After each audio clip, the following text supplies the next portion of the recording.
மனிதர்கள் பலவிதம். இந்த கட்டுரையின் வரிசையில இன்னைக்கு நம்ம பார்க்க போறது ஹார்ன்பீம். HORNBEAM. ஹார்ன்பீம். இந்த வகையான மனிதர்கள் ரொம்ப சோம்பேறிகள். எதையுமே துவங்குவதற்கு ரொம்ப தாமதம் செய்பவர்கள். அதே மாதிரி காலையில சீக்கிரம் எழுந்துக்க மாட்டாங்க. ஃபர்ஸ்ட் ஹார்ன்பீம் பர்சன்ஸ் ரொம்ப பிரச்சனை அவங்க கிட்டங்கிறது என்னன்னா, மார்னிங் ஏர்லியா எழுந்துக்கணும் அப்படிங்கிறது அவங்களால சுத்தமா வாழ்க்கையில முடியவே முடியாத ஒரு விஷயம். அதே மாதிரி ஸ்டார்டிங் ட்ரபிள். அந்த ஸ்டார்டிங் ட்ரபிள் எப்படின்னு பாத்தீங்கன்னா, ஒரு ஸ்டேஜ் ஏறி பேசணும், இல்ல 4 பேர் மத்தியில நம்ம பேசணும். இப்ப நம்ம ஒருத்தர் பேசிக்கிறோம், இந்த மாதிரி நம்ம ஒருத்தர் கிட்ட மனம் விட்டு வாய் விட்டு பேசணும் அப்படின்னாக்க அவங்க கிட்ட தடுமாற்றம் இருக்கும். அந்த ஸ்டார்டிங் ட்ரபிள்னு சொல்றது அவங்க இந்த மாதிரி பர்சனுக்கு ரொம்பவே இருக்கும். இந்த ஹார்ன்பீம் பர்சன்ஸ் எப்படி எல்லாம் இருப்பாங்க, எந்தெந்த வகையில எல்லாம் இருப்பாங்க அப்படின்னு பாத்தீங்கன்னா, எல்லா மனிதர்கள்கிட்டையும் நான் அந்த கட்டுரையில பேசிக்கிட்டு இருக்கிற எல்லா குணாதிசயங்களும் ஒவ்வொரு காலகட்டத்துல போகும். அதாவது ஒரு மனிதன் ஒரே குணத்துலதான் இருக்கணும் அப்படிங்கிறது எந்த விதத்தையும் கட்டாயம் கிடையாது. இவங்க மாறிக்கிட்டேவும் இருக்கும் ஒருத்தருடைய குணமும். நம்ம என்ன நினைக்கிறோம்னா, ஒருத்தர் ஒரு குணத்துல இருந்தாங்கன்னா அவங்க அதே குணத்துலதான் கடைசி வரைக்கும் இருக்கணும் அப்படிங்கிறது மக்கள் மத்தியில ஒரு எதிர்பார்ப்பா இருக்கு. ஒருத்தவங்க ஒரு சாதுவா இருக்காங்க ஒரு 20 வயசுல அப்படின்னா அவங்க அதே சாதுவாவேதான் 80 வயசு ஆனாலும் இருக்கணும் அப்படிங்கிறது ஒரு எதிர்பார்ப்பா இருக்கு. ஆனா என்னன்னு பாத்தீங்கன்னா, வயதுகள் ஏறும் பொழுது அவங்களுக்கும் தன்னறியாத ஒரு உணர்ச்சி வேகத்துல மாறிக்கக்கூடிய ஒரு தன்மை வந்துரும். 20 வயசுல நம்ம இருந்த மாதிரியேதான் அடுத்தடுத்த காலகட்டத்திலயும் இருக்கணும் அப்படிங்கிறது எந்த ஒரு கட்டாயமும் கிடையாது இல்லையா? அதே மாதிரி பார்க்கும்போது ஒருத்தர் ஒரு காலையில எழுந்து ஒரு 5 மணிக்கெல்லாம் எழுந்துடணுங்க. நீங்க டெய்லி ரெகுலர் பேசிஸ்ல இந்த மாதிரி எல்லாம் விஷயங்கள் பண்ணணும் அப்படின்னு சொன்னா இவங்க அப்செட் ஆயிடுவாங்க. அதே மாதிரியே ரொட்டீனா நான் எழுந்ததுல இருந்து இதை பண்ணணும், அதை பண்ணணும், காலையில எழுந்திருக்கணும், தியானம் பண்ணணும், அப்புறம் சமைக்கணும், அதுக்கப்புறம் காலேஜுக்கு போகணும், ஆபீஸ் போகணும், இல்லைன்னா ஒரு வேலைக்கு போகணும், ஏதோ ஒரு விஷயங்கள், இல்லைன்னா அவங்க எதுவுமே இல்லைன்னா கூட அவங்க ரிட்டையர்டு பர்சனாவே இருந்தா கூட ஒரு ரொட்டீன் மாதிரி அந்த ரொட்டீன் இருந்துட்டே இருக்கணும். மார்னிங் ஆரம்பிச்சதுல நைட் வரைக்கும் ஏதோ ஒரு ரொட்டீன். அந்த ரெகுலர் ரொட்டீன் பாத்தீங்கன்னா சுத்தமா மாறவே மாறாதுங்கிற மாதிரியான வீடுகள் இருக்கு.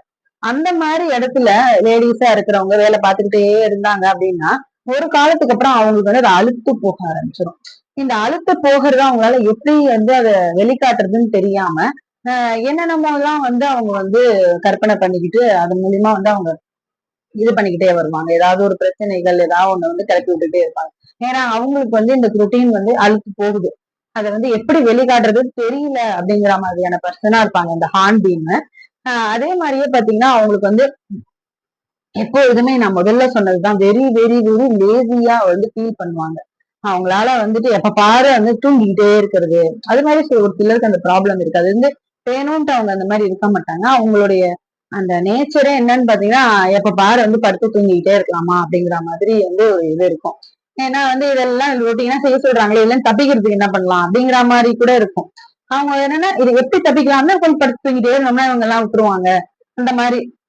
அது ஒரு சைக்கலாஜிக்கலா பாத்தீங்கன்னா அவங்களுக்கு இதை எப்படி வெளிப்படுத்துறதுன்னு தான் தெரியல. தன்னுடைய ஒரே மாதிரியான ஒழுங்கு வாழ்க்கைன்னு சொல்லக்கூடிய அந்த ரொட்டீன் லைஃப்ல இருந்து எப்படி தப்பிக்கிறது, இதுக்கு நம்ம ஒரு ஒரு வழிமுறை வச்சுக்கலாம். வீடுகளை நம்ம தொடர்ந்து ஒரே மாதிரியே நம்ம இருந்துகிட்டு இருக்கோம் அப்படின்னா ஏதோ ஒரு மாசத்துக்கு ஒரு நாள் வெளியில போய் நீங்கன்னா நம்ம சாப்பிட்டு வரலாம், இல்ல ஏதோ ஒண்ணு பண்ணலாம். நம்ம குடும்பத்தோட ஒரு பார்க்குக்கு போகலாம், ஒரு பீச்சுக்கு போகலாம். ஏதோ ஒரு விஷயத்த நம்ம வீட்டுக்குள்ளேயே இதுவா இருக்காம அவங்கள வெளியில கூட்டிட்டு போய் ஒரு ஒரு ரெக்ரியேஷன் ரெஃப்ரெஷ் மாதிரி பண்ணிவிடலாம்.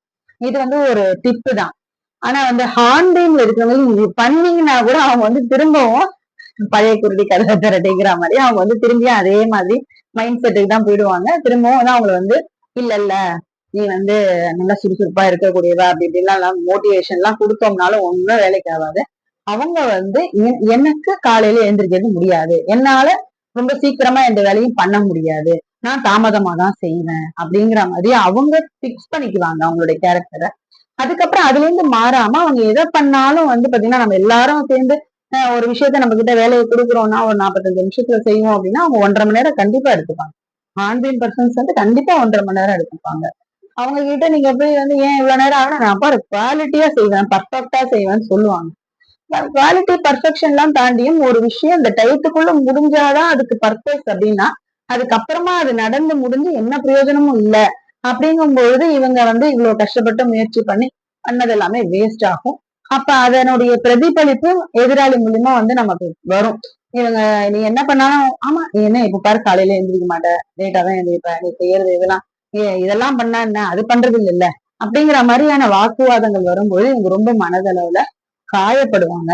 என்னதான் பண்ணாலும் இது என்ன ஆகும்னா ஒரு காலகட்டத்துக்கு அப்புறம் எப்படி வந்து நம்ம காட்ஸ்ல பார்த்தோம்னா அந்த மாதிரி மனதில் பதிந்து விடுதல் இதுதான் நம்மளுடைய ப்ரெடாமினன்ட் குணம் அப்படின்னு.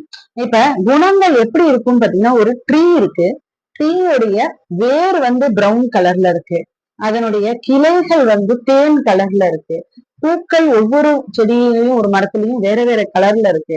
ஆனா இலைகள் மிக டாமினன்ஸா பாத்தீங்கன்னா ஒரு மரத்துடைய இலைகள் தான் டாமினன்ட் பண்றதுனால நம்ம ட்ரீய வந்து ஈகிள் வியூ அப்படிங்கிற அந்த கழுகு பார்வையில ஒரு ட்ரோன் வச்சு இப்படி பார்த்தோம்னா பச்சை கலர் தான் வெளியே தெரியுது.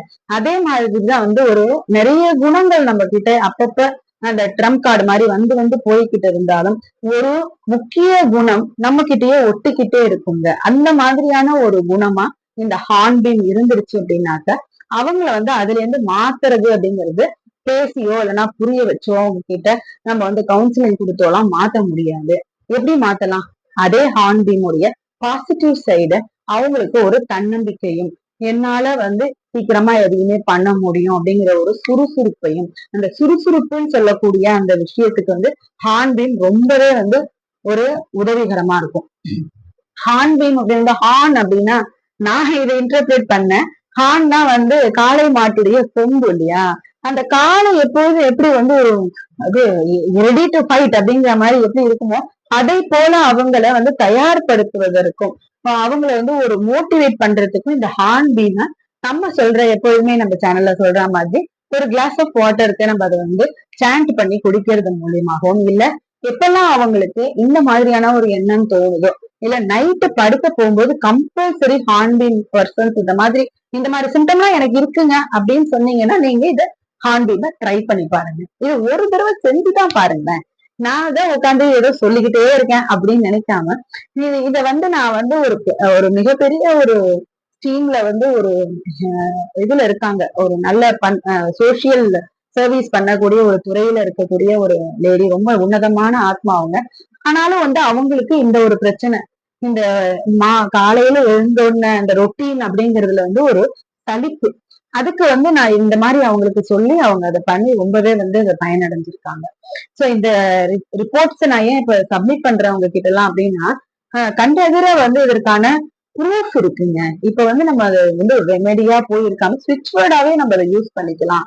நம்ம வந்து ஒரு சாண்ட் பண்ணி நம்ம சும்மா ஜஸ்ட் தண்ணியோட சேர்த்து அந்த சாண்ட் பண்ணி குடிச்சுக்கலாம். தண்ணிக்கு எவ்வளவு பெரிய ஒரு ஞாபக சக்தி இருக்கு அப்படிங்கிறத நான் சொல்லல. ஒரு சயின்டிஸ்ட் வந்து ஜப்பான்ல வந்து ஆராய்ச்சி பண்ணி சொல்லியிருக்காரு.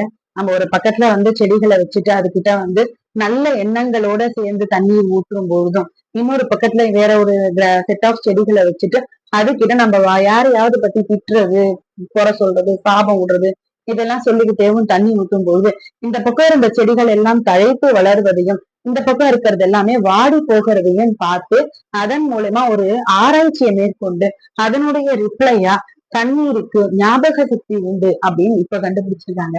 பட் நம்மளுடைய மூதாதையர்கள் எல்லாம் எப்பவோ அதை கண்டுபிடிச்சுதான் கமண்டலத்துல தண்ணியை வச்சுட்டு என்ன செய்வாங்க, டக்குன்னு தெளிச்சு விடுவாங்க. சோ வெறும் தண்ணி தானே அப்படின்னு நினைக்க முடியாது. அதுக்குள்ள அவங்க என்ன வேணா வைப்ரேட் பண்ணிருக்க முடியும். நல்லதும் பண்ண முடியும், கெட்டதும் பண்ண முடியும். அது அவங்க யாரு, எந்த ரிஷி, எந்த முனி வந்து எந்த மாதிரி நேரத்துல இதெல்லாம் பண்ணிருக்காருங்கிறத நம்மளுடைய புராணங்கள் சொல்லுது. சோ இதெல்லாம் ஒரு பக்கம் இருக்கு. நம்ம இந்த ஹார்ன்பீமை வெறும் ஒரு 2 நிமிஷத்துக்கான சாண்டிங்காவும் எடுத்துக்க போறோம். இல்லாட்டினா நம்ம வந்து ஒரு வாட்டர்ல வந்து அதை வைப்ரேட் பண்ணி ஒரு 2 மினிட்ஸ் அபவுட்டுக்கு வந்து அதை சாண்ட் பண்ணி அதையும் நம்ம வந்து எடுத்துக்கலாம். ஒரு ஃபர்ஸ்ட்ல வந்து ரொம்ப ஜாஸ்தியா எனக்கு இந்த சிம்டம்ஸ் இருக்குங்கிறவங்க ஒரு நாளைக்கு ஒரு 3 தடவை அந்த மாதிரி எடுத்துக்கலாம் தண்ணியில கலந்து. அதுக்கப்புறம் போக போக டோசேஜ் வந்து குறைச்சிக்கலாம். இது வந்து மெடிசின் கிடையாது, வெறும் தண்ணி தான். ஆனா அதனுடைய பவர் ஜாஸ்தி. யாருக்காவது இதே போலவே எழுந்திருக்கிறதுக்கு கஷ்டம், காலையில எதையுமே ஃபர்ஸ்ட் சீக்கிரமா எழுந்து செய்ய முடியாது, எதையும் துவங்குவது கஷ்டம், ஸ்டார்டிங் ட்ரபிள் அப்படின்னு இருக்கிறவங்க எல்லாருமே நீங்க இந்த மாதிரி இருக்கீங்க அப்படின்னா நம்மளுடைய கமெண்ட் செக்ஷன்ல மறக்காம கமெண்ட் பண்ணுங்க.